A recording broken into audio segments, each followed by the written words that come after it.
Dewi Zumrotir dengan akhiran NIM 118. Perkenalkan, nama saya Syafung Sada dengan akhiran NIM 116. Perkenalkan, nama saya Nia Ramadhani Fernanda dengan ekor NIM 112. Perkenalkan, nama saya Irsyad Fauzi dengan ekor NIM 124. Perkenalkan, nama saya Rawina Lintang dengan ekor NIM 122. Perkenalkan, nama saya Ana Sirotul Mubaro dengan akhiran NIM 131. Perkenalkan, nama saya Maulina Fitria dengan akhiran NIM 100. Perkenalkan, nama saya Muhammad dengan akhiran NIM 130.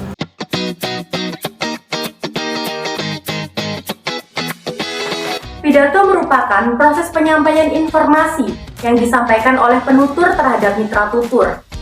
Selaras dengan apa yang dikatakan oleh Tarigan bahwa tujuan utama dalam berpidato adalah berkomunikasi. Jadi, apabila kita hendak menyampaikan sebuah pidato, kita harus memperhatikan isi dari pidato yang akan kita sampaikan. Apakah pidato tersebut bermanfaat bagi penonton atau pendengar dan tidak. Sejatinya pidato yang baik merupakan pidato yang bermanfaat dan juga berisi informasi yang baik dan benar. Hal-hal yang harus diperhatikan pada saat kita hendak berpidato yaitu pengaturan suara. Pengaturan suara menjadi aspek utama pada saat kita akan berpidato. Pengaturan suara dibagi menjadi beberapa hal. Menurut Arsyad dan Mukti, yang pertama, pengaturan suara volume dan penyaringan suara. Apabila kita hendak menyampaikan sebuah pidato, kita harus menyampaikan sebuah pidato dengan volume suara yang maksimal.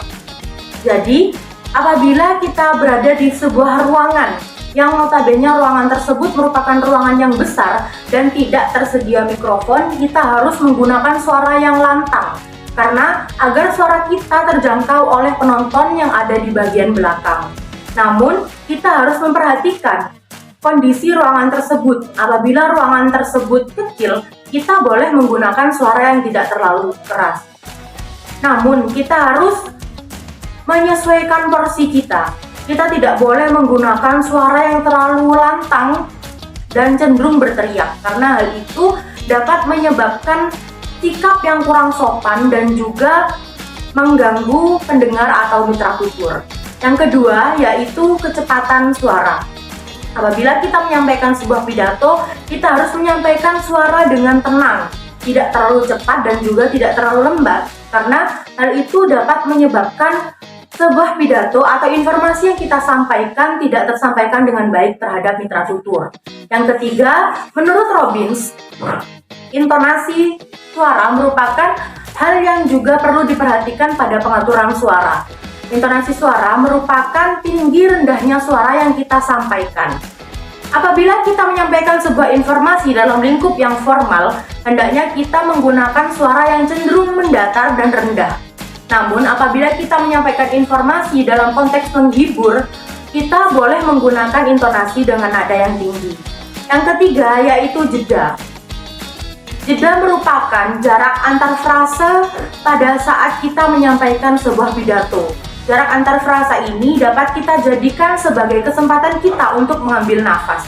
Karena hal ini dapat menyebabkan kita terengah-engah apabila kita tidak memperhatikan pernafasan kita. Selanjutnya yaitu artikulasi.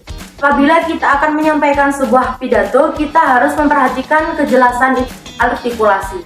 Artikulasi adalah kejelasan pelafalan yang kita sampaikan.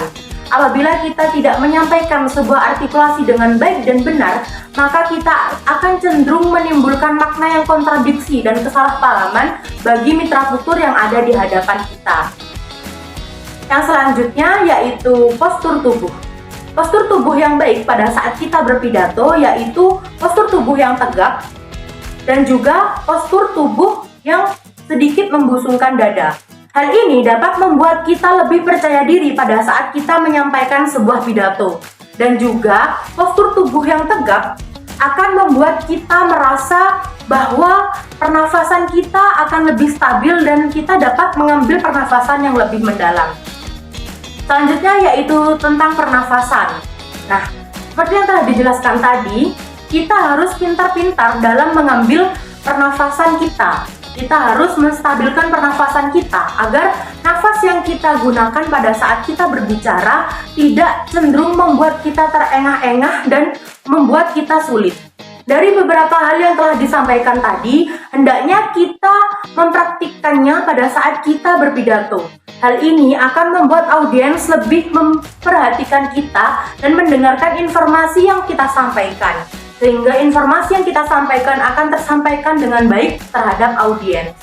Selanjutnya yaitu tips dan trik agar kita dapat melakukan sebuah pengaturan suara dengan baik. Yang pertama yaitu latihan pernafasan. Latihan pernafasan merupakan hal yang sangat penting bagi kita yang akan melakukan sebuah pidato. Latihan pernafasan dapat kita lakukan dengan perbanyak olahraga, terutama pada olahraga renang. Hal ini dapat membuat pernafasan kita menjadi stabil. Yang kedua yaitu latihan artikulasi. Apabila kita terus melatih artikulasi kita terus berlatih dan belajar bagaimana cara menyampaikan kejelasan pelafalan dalam artikulasi dengan yang baik, maka kita akan mendapatkannya pada saat kita melakukan sebuah pidato, karena kita cenderung terbiasa dengan artikulasi dan pelafalan yang jelas. Yang ketiga yaitu teknik rekam dan evaluasi. Nah, pada saat kita akan berpidato, pastinya kita akan melakukan banyak latihan. Dalam latihan tersebut dapat kita rekam, kemudian kita mengevaluasi bagian mana yang menjadi kekurangan kita.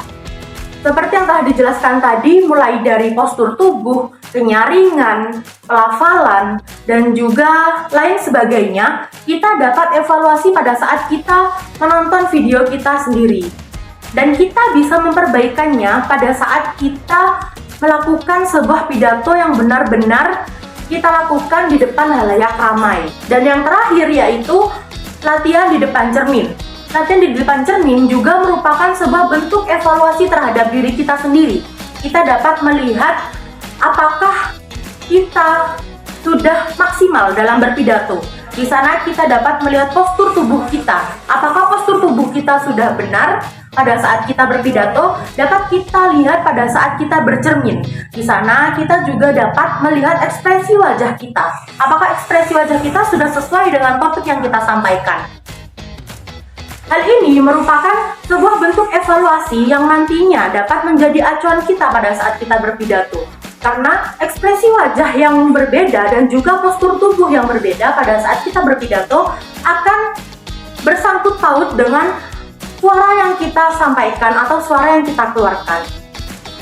Baik, itu saja yang mungkin dapat saya sampaikan. Terima kasih. Untuk materi selanjutnya akan disampaikan oleh rekan-rekan saya. Tetap tonton dan simak video ini.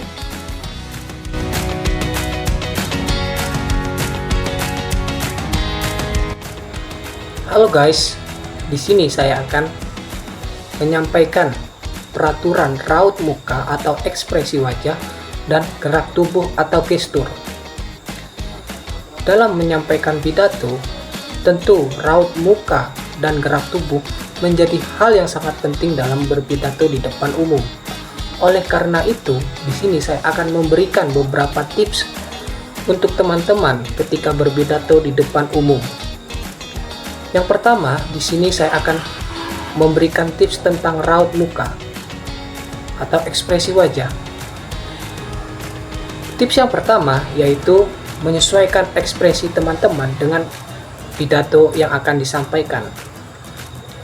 Jadi, ketika teman-teman berpidato, pastikan ekspresi wajah teman-teman itu menyesuaikan dengan isi pidato yang akan disampaikan kepada para audiens.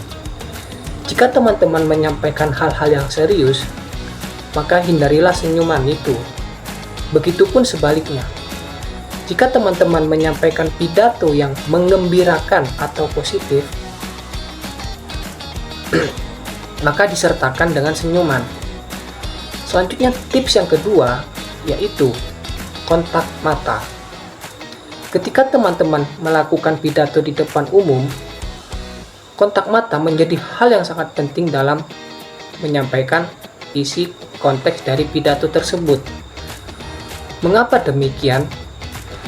Karena ketika teman-teman menyampaikan kontak mata, maka kepercayaan diri yang ada di dalam tubuh teman-teman akan meningkat pesat ketika berpidato.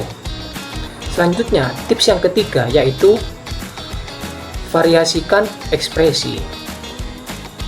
Ketika teman-teman berpidato, maka gunakanlah variasi ekspresi wajah untuk menekankan poin penting dan menjaga dinamika berpidato. Selanjutnya, yang kedua, di sini saya akan menyampaikan tentang gerak tubuh atau gestur. Di sini saya akan menyampaikan beberapa tips tentang gerak tubuh atau gestur. Tips yang pertama yaitu tangan dan lengan. Ketika teman-teman berpidato di depan umum, gunakan tangan tersebut atau lengan tersebut untuk mendukung kata-kata pidato yang teman sampaikan kepada para audiens. Gestur yang tepat itu bisa menambahkan kekuatan pesan yang akan disampaikan. Selanjutnya, tips yang kedua yaitu postur tubuh. Postur tubuh ini ketika teman-teman berpidato menjadi hal yang sangat penting, yang akan dijadikan pusat perhatian oleh para audiens. Ketika teman-teman berpidato, hendaklah teman-teman itu berdiri tegak dengan bahu terbuka, menunjukkan kepercayaan diri kepada para audiens. Dan juga hindarilah membungkuk atau berdiri terlalu kaku ketika berpidato di atas panggung, seperti itu teman-teman. Selanjutnya tips yang ketiga yaitu bergerak di panggung.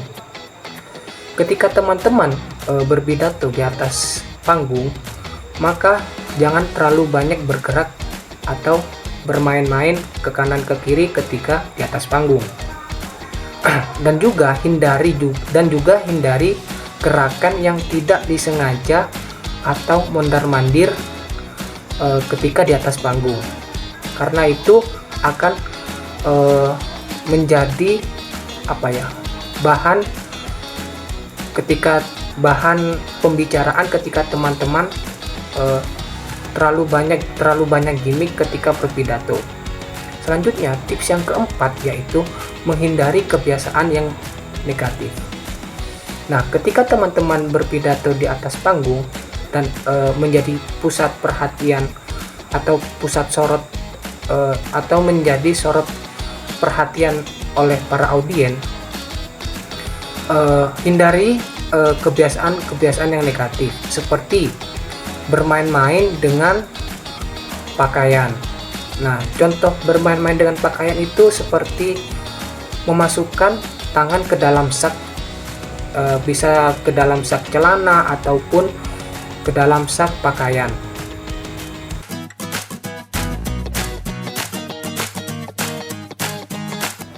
Halo teman-teman, selanjutnya teknik penghafalan isi pidato. Nah, dalam berpidato kita perlu untuk menghafal isi pidato. Karena itu kita perlu untuk menggunakan teknik untuk menghafal isi pidato. Penghafalan isi pidato adalah suatu proses yang kompleks yang memerlukan strategi dan teknik yang efektif untuk memastikan bahwa isi pidato dapat disampaikan dengan jelas dan efektif.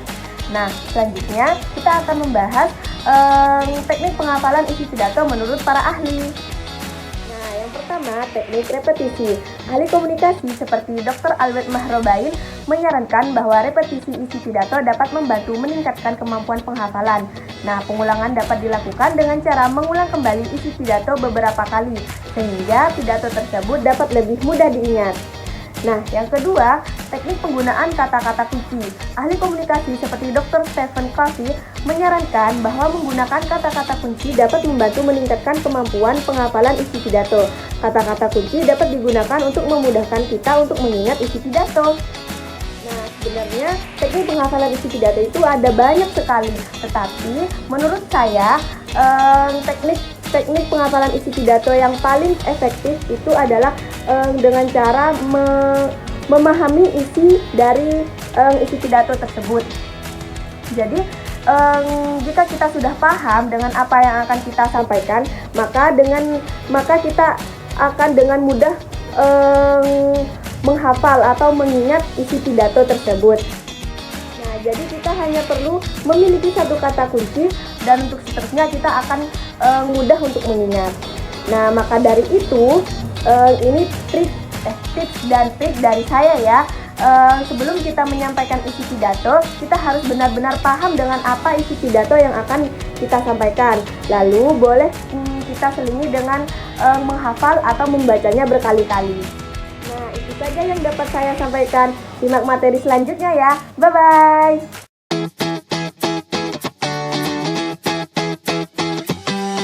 Halo teman-teman, selanjutnya yaitu tentang karakteristik gaya bahasa dalam berpidato menurut Aristoteles. Aristoteles membagi karakteristik gaya bahasa dalam berpidato menjadi 3, yaitu ada ethos, logos, dan juga pantos.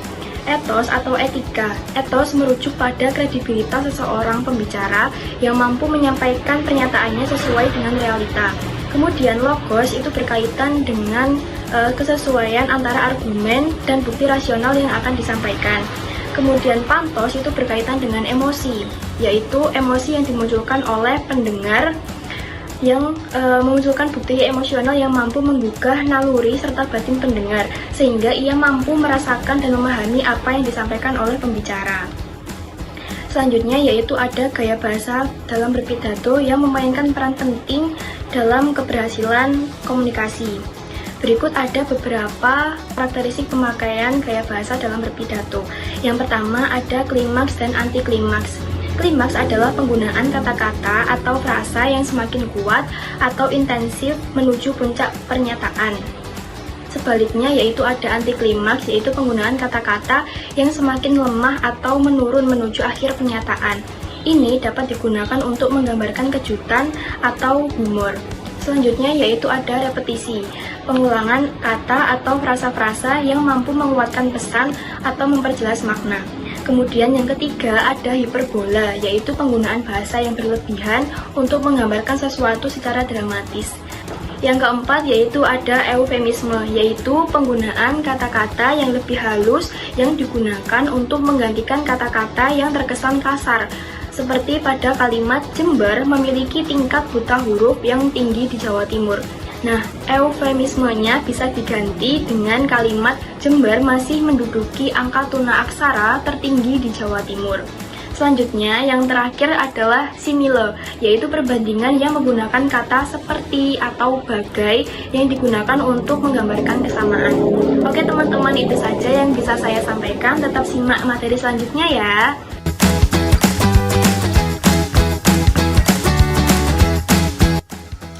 Dalam penyusunan kerangka isi teks pidato yang harus diperhatikan, yang pertama adalah salam membuka.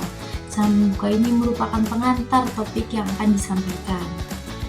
Salam membuka yang efektif ini yang mampu menarik perhatian audiens. Nah, bisa dengan pertanyaan retoris yang akan menjalin ikatan antara audiens dan pembicara sejak awal.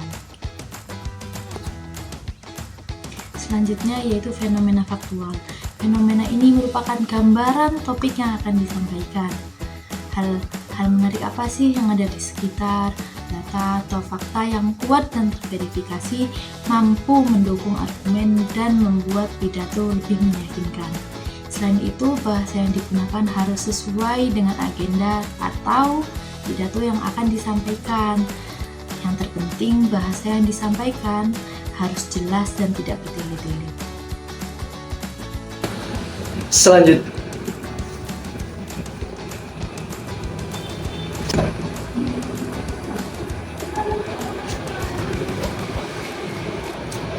Selanjutnya adalah pernyataan umum.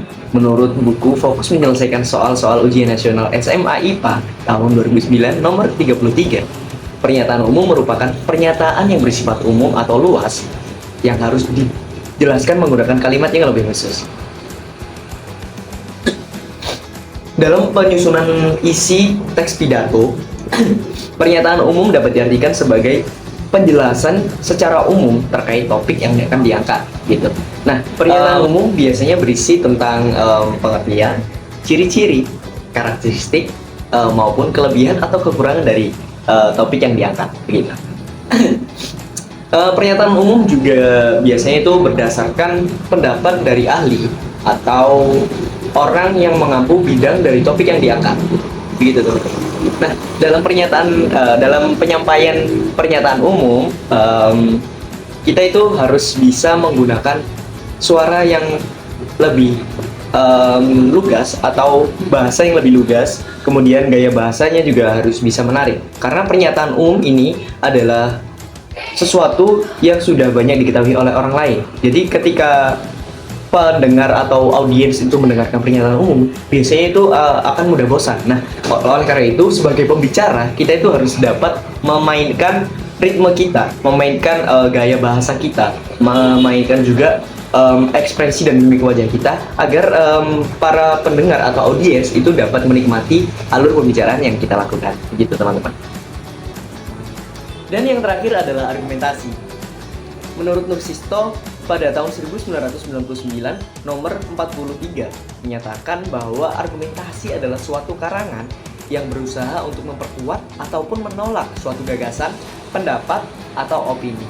Nah, dalam penyusunan kerangka isi teks pidato, argumentasi dapat diartikan sebagai pendapat pribadi atau pendapat sepihak, gagasan sepihak dari seorang pembicara maupun penulis teks pidato, guna menarik perhatian atau mengajak audiens untuk sepihak atau sependapat dengannya, begitu. Jadi terdapat perbedaan dan juga persamaan nih antara argumentasi dan juga pernyataan umum. Nah, yang membuat pernyataan umum dan argumentasi ini terlihat sama adalah argumentasi dan juga pernyataan umum sama-sama sebuah pendapat atau gagasan dari seseorang. Namun yang membedakan adalah pernyataan umum merupakan pendapat, gagasan, ataupun pemikiran dari orang yang sudah kompeten atau bisa dibilang orang yang sudah ahli dalam bidang tersebut. Namun jika argumentasi adalah pendapat sepihak atau pendapat gagasan sepihak atau gagasan pribadi dari pembicara maupun penulis teks pidato guna mengajak audiens atau orang yang mendengarkan sependapat dan juga sepihak dengannya, seperti itu. Jadi pernyataan umum itu adalah pengantar menuju argumentasi yang akan disampaikan oleh pembicara. Nah, oleh karena itu, pembicara harus menyampaikan argumentasinya dengan lugas, jelas, singkat, dan juga tidak berbelit-belit. Agar apa? Agar penonton ataupun audiens dapat menerima dengan baik, kemudian mencerna dengan baik, dan juga dapat mengelola apa yang sudah disampaikan, argumen-argumen yang sudah disampaikan oleh pembicara dapat dikelola dengan baik dan diterima dengan baik oleh para audiens, seperti itu.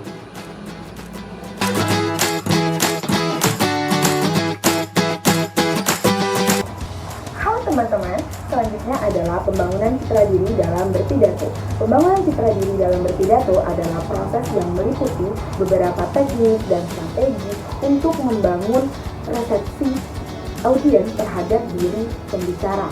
Sejalan dengan pendapat Aristoteles yang mengatakan bahwa karakter pembicara adalah elemen yang penting dalam membangun citra diri. Pembicara harus memberikan moralitas, keahlian, dan niat baik agar mendapatkan kepercayaan dari audiens.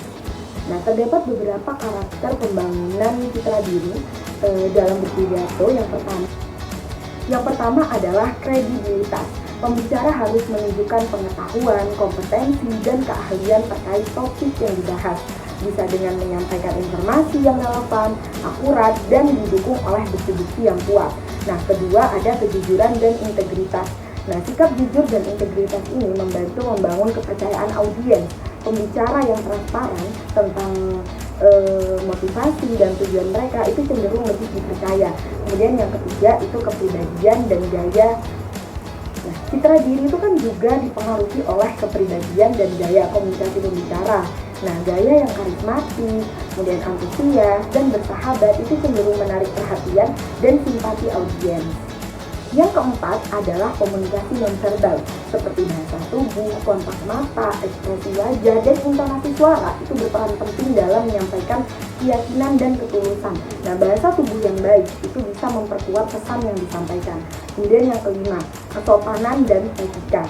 Nah, menghormati audiens menggunakan bahasa yang sopan, kemudian menghindari penghinaan atau serangan pribadi itu mencerminkan etika yang baik dan membantu membangun citra yang positif. Selanjutnya, yang keenam adalah penguasaan materi. Pembicara harus mempersiapkan materi yang baik, memahami topik secara mendalam, dan mampu menjawab pertanyaan audiens dengan tepat. Ini menunjukkan bahwa pembicara serius dan tanggung jawab. Kemudian yang terakhir, yang ketujuh adalah penampilan fisik. Nah, penampilan yang rapi dan sesuai dengan konteks acara itu juga berpengaruh dalam membentuk citra diri. Penampilan yang baik dapat menambah kesan profesionalisme dan keseriusan. Dengan menggabungkan beberapa karakteristik pembangunan citra diri yang telah saya sebutkan tadi, seorang pembicara dapat membangun citra diri yang positif, terpercaya, dan berwibawa di mata audiens. Menurut saya, pembangunan citra diri dalam berpidato itu sangat penting dilakukan karena dengan citra diri yang positif dan kepercayaan diri yang tinggi, pidato yang kita sampaikan dapat dipercaya oleh audiens. Kita dapat menarik di perhatian audiens. Karena di saat kita menjadi pembicara di depan umum, baik dalam kegiatan formal maupun informal, itu kita harus memerlukan citra diri yang positif. Bayangkan saja, misal kita jadi pembicara atau pemateri di depan umum, di depan banyak orang, kemudian citra diri kita itu tidak menunjukkan kewibawaan, keseriusan, kemudian kita tidak dapat dipercaya, maka audiens yang akan mendengarkan kita pun itu akan merasa malas dan tidak bersemangat seperti itu. Nah, jadi pembangunan citra diri dalam berpidato, bahkan dalam menjadi pembicara apapun itu adalah hal yang sangat penting. Nah, karakter atau karakteristik pembicara itu adalah elemen yang penting seperti itu untuk berbicara di depan umum. Beberapa tips and trik menurut saya untuk membangun citra diri dalam berpidato itu, yang pertama adalah kita harus menguasai materi. Karena bayangkan saja kalau misalnya kita tidak menguasai materi, kemudian kita tidak memahami topik yang akan disampaikan, kemudian kita tidak dapat menjawab pertanyaan audiens dengan tepat, maka audiens yang mendengarkan kita berbicara itu merasa pembicaranya saja tidak memahami materi, bagaimana audiens akan memahami materi, seperti itu. Kemudian yang kedua, ya kita harus berpenampilan yang positif, kita harus berpenampilan rapi, sesuai konteks acara. Kalau misalnya kita datang di acara resmi, kemudian pakaian kita tidak formal atau tidak, itu kita terkesan tidak menghargai acara tersebut, kita terkesan tidak serius dalam menyampaikan materi yang akan kita sampaikan, seperti itu. Nah, dalam berpidato pun juga seperti itu. Kalau misalnya kita tidak rapi dan tidak serius dalam berpenampilan, kita terkesan tidak menghargai, seperti itu. Kemudian tips and trik selanjutnya yang saya berikan itu adalah dengan melakukan atau mempersiapkan bahasa tubuh yang positif. Nah, bayangkan saja kalau misalnya kita berpidato pasti kita tidak menggunakan bahasa tubuh atau kita hanya diam saja seperti ini, itu terkesan monoton dan seperti tidak ada kesiapan mental seperti itu untuk menyampaikan pidato yang akan kita sampaikan. Nah, tetapi kan di saat kita menyeimbangkan apa yang kita sampaikan dengan bahasa tubuh yang kita berikan, itu akan terkesan lebih mudah dipahami seperti itu. Nah, dengan beberapa tips and trik yang sudah saya berikan tadi, itu pastinya yang paling penting adalah kita memerlukan persiapan yang matang. Nah, sebelum kita melakukan pidato di depan umum, menjadi pembicara di depan umum, kita harus, yang paling penting adalah menyiapkan atau mempersiapkan semuanya secara matang. Nah, jadi mulai dari pemilihan materi, kemudian kita menyusun apa yang ingin disampaikan, kemudian kita berpenampilan yang rapi, kemudian kita siap menghadapi pertanyaan-pertanyaan dari audiens, seperti itu. Nah, jadi hal yang paling utama itu adalah persiapan yang matang. Jadi kalau misal kita sudah istilahnya kita sudah percaya diri, tapi kita tidak ada persiapan yang matang, itu akan terkesan percuma, seperti itu. Itu saja teman-teman yang bisa saya sampaikan. Simak materi selanjutnya ya.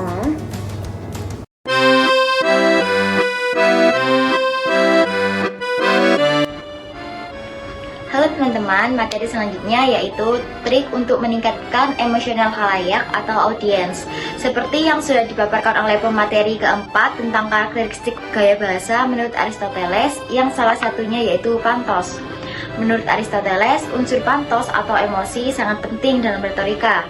Dengan menumbuhkan rasa ingin tahu, pembicara dapat mempengaruhi audiens.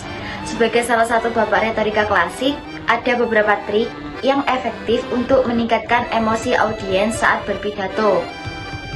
Di antaranya yaitu yang pertama, menggunakan unsur pantos atau emosi yang kuat dalam pidato. Hal ini bertujuan untuk mempengaruhi sikap dan keputusan audiens. Yang kedua, menceritakan kasus-kasus nyata atau contoh yang dapat menarik simpati audiens, misalnya kisah-kisah inspirasi yang menyentuh perasaan audiens. Kemudian yang ketiga, berpidato dengan gaya bahasa yang dramatis dan ekspresif untuk memancing reaksi emosional dari audiens. Contohnya bisa menggunakan metafora atau hiperbola. Yang keempat, menggunakan variasi intonasi suara dan gerak tubuh yang tepat untuk menyampaikan emosi-emosi tertentu kepada audiens. Misalnya nada sedih saat menceritakan kasus yang mengharukan.